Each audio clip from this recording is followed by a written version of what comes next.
little dude and I just had a nap. Oh. Oh, sorry. Oh. That's the problem when you're pet sitting someone at someone else's house. There's not all the usual stuff to do. So I realised how tired I was. Okay, I had to lay down. My daughter's busy doing what she's doing on the computer. And I said, you know what, I'm tired, I'm going to go lay down. Oh, I'm nice and hot. I'm not used to having a little fur buddy cuddled up with me. Like a hot water bottle. Oh, oh wow. One of the things my mind did wander to, actually, when I was, whoops, had the camera the wrong way. When I was I'm asleep. One of the things my mind wanted to, when I was asleep, or trying to go to sleep, was a fleeting emotion I had. Sorry, a fleeting emotion I had this morning that triggered me wanting to eat. Emotions are so fickle, and the urge to eat is often governed by emotions, especially for me. I don't know about other people, and sometimes they can seem so small and so silly, this thing that triggers you to eat.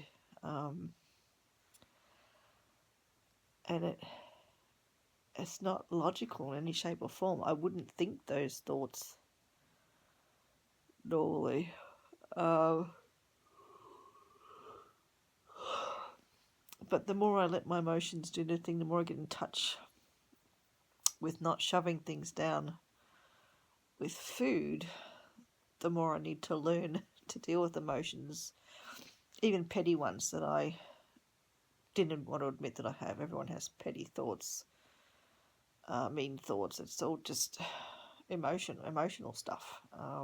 Things we wouldn't say out loud, things we wouldn't tell other people, all thoughts we're sometimes ashamed of. And it was that feeling of feeling petty or silly, or I know there are people who revel in all those emotions, but I'm not one of them.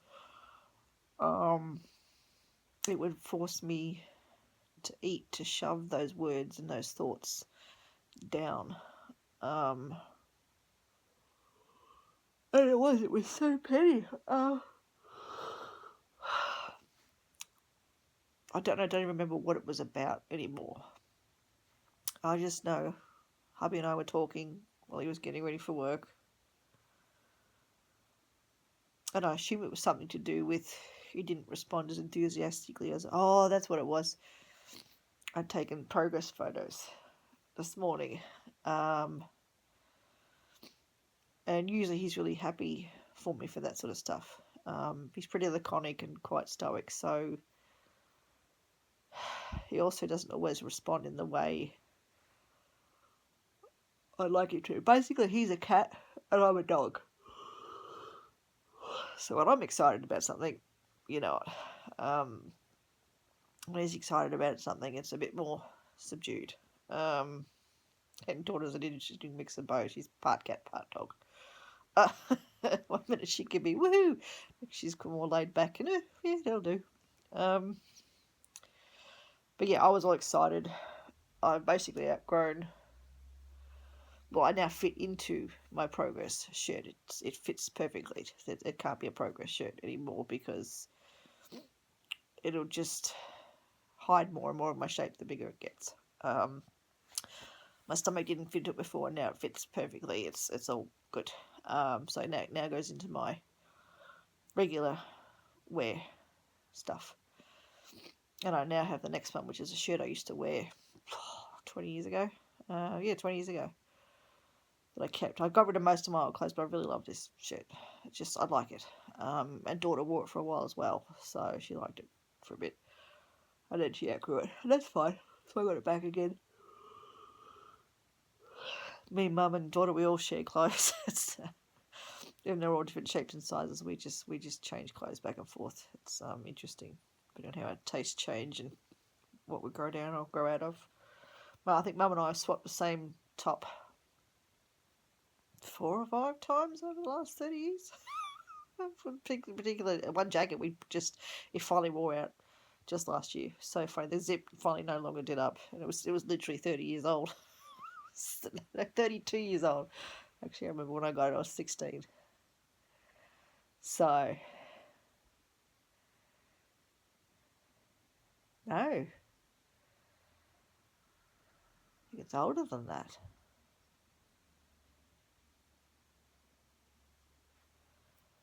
I think I was 16. I don't know. Anyway, he okay, little dude. He stood his head up. The cocky went off again, and he banged the phone. Anyway, so I completely distracted myself.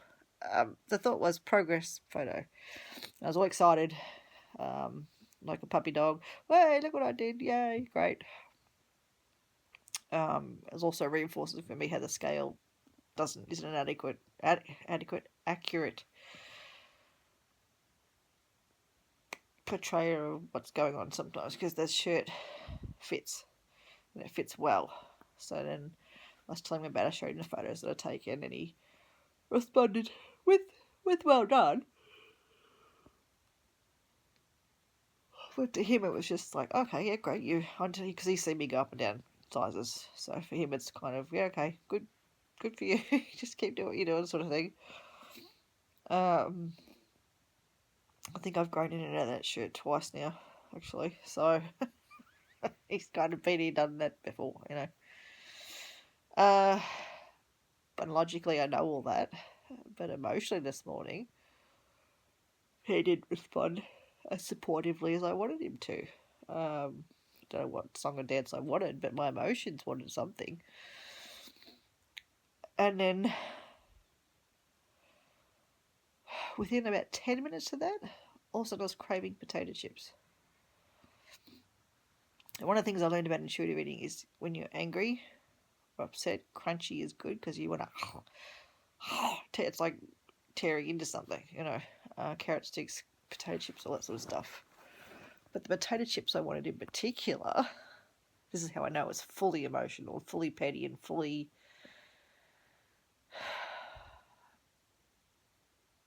not an emotion I'm proud of, but I'm sharing in light of trying to sort myself out through this journey. I wanted to eat hubby's chips that were in the cupboard.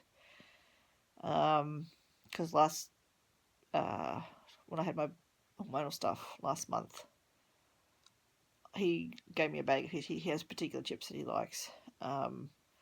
And I'd run out of my snacky stuff, and I was really jonesing for something crunchy, salty. He said, look, I've still got these left for this month from this month's budget, so here, you can have these. And I was really, really generous of him. So this month, I bought him an extra packet of chips to make up for what I ate last time I didn't by myself. Eddie. Because again, I haven't been liking potato chips. It was unusual that I wanted them last month. So it was no hardship for me to go without potato chips and give him an extra packet. It's no big deal. But the petty thought was, I want to eat his chips. I have other things, crunchy chickpeas, I have boojar, I have pretzels, I have other things that I like that are perfectly crunchy and salty and yummy. But I wanted his chips. And that's how I knew it was a completely emotional response.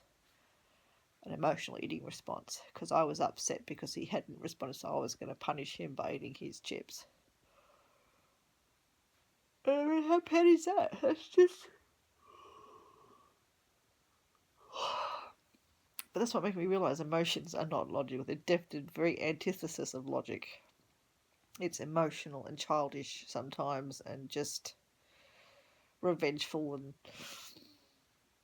I didn't eat them. I just sat there. I ended up having one of my small packets of the lime and cracked pepper chickpeas. But I really, I had this complete Jones for his chips, and I wouldn't have liked them. I would have eaten them and gone, well, that was a waste. I feel sick now. too salty. Would crank my sugars way up when I'm actually getting them down to where they normally are. Still got work to do on that, but it would just crank them up, and it would be complete punishment of myself as well as him, because then I'm physically hurting myself. It's like harming myself because his lack of reaction harmed me. So I'm punishing myself for thinking the things I'm thinking of, and punishing him for not being supportive enough. It's just ludicrous. But in years past, I would have done all that. I would have eaten all that and then blamed my hormones or something, or which it probably was at the time. But now I can feel these things when I'm not hormonal, because again, I'm still getting used to feeling emotions that I've blocked for years and years and years because I felt they were beneath me or petty, or which they are. But I wanted to feel like I didn't feel those things, that I was a good girl all the time. I wasn't entitled to feel hurt or upset, or it was my expectation that went unmet. And instead of saying to him in the moment, because he was also getting ready for work, making his getting organised his lunch and breakfast and stuff. So my timing was shit, but I'd waited a couple of hours for him to get up, so I could say, "Yeah, look what I did." And so it was my impatience that started the whole ball rolling. So again, not logical in any sense. I understand it's completely petty, but emotions are sometimes, and I have to accept that sometimes I have petty emotions. Sometimes I have great, wonderful, awesome emotions, and other times I have petty, whingy baby, petty toddler stuff, even when I'm not hormonal. So yeah, I just wanted to share that. Oh, I'm going to get away from the dog. He's making me sleepy again. Sorry, did my yawn wake you up? Oh, darling. Oh, sweetheart. Okay, I'm going to go. Get out of bed before he sends me back to sleep again. So, all right, I'll talk to you later. Bye.